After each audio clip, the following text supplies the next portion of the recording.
விருந்தாளிகளுக்கு எல்லாம் சாப்பாடு ரெடி ஆயிட்டு எல்லாம் செய்தெடுத்து முடிச்சதுக்குள்ள எனக்கு ஒரு மாதிரி தலையை கறக்கிட்டு வருதப்பா.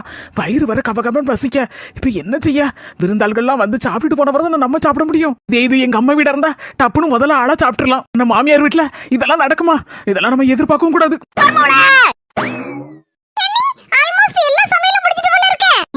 எல்லாம் ரெடியா தான இருக்கு. ஆமதே பிரியாணி, பால் பாயசம், குலாப் ஜாமுன் எல்லாம் ரெடி தே. மர்மல இப்பதான் போன் வந்துச்சு. என் சொக்கார ஆள்கள் அந்த வண்டியில கிளம்பியாச்சான். இன்னும் ஒரு 3/4 மணி நேரத்துல வந்து சேர்ந்துருவதுக்கா.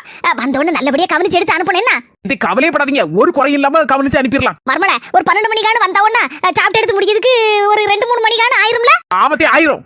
அதனால நீனும் எவ்வளோ ஒரு 1/2 மணி நேரம் ஆகும் பத்தியா அவ வரதுக்கு. அதுக்குள்ள 2 பேரும் சாப்பிட்டுருங்க. 2 பேரும் பசி தாங்க மாட்டியா? ஏத்தே நெசமாவா? மர்மல அந்த காலத்துல என் மாமியெல்லாம் சொந்தக்காரெல்லாம் வந்து சாப்பிட்டு எடுத்துட்டு போன பிறகு கடைசியில ஏதாவது மிச்சம் மீதி இருந்தா தான் கொடுப்பா பத்துக்கா.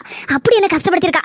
அப்படி கஷ்டப்படுத்த நான் உன்னை விரும்பல பத்துக்கா. அதனால முதல்ல சாப்பிட்டு வந்த ஆள்களுக்கெல்லாம் சந்தோஷமா மன நேரமோட அப்பதான் பரமாற முடியும். சாப்பாடுலாம் நிறைய இருக்கு. நல்ல வயிறார சாப்பிடுங்க 2 பேரும். உண்மையில இப்படி ஒரு மாமியார் கிடைக்கிற கொடுத்து வச்சிருக்கணும்.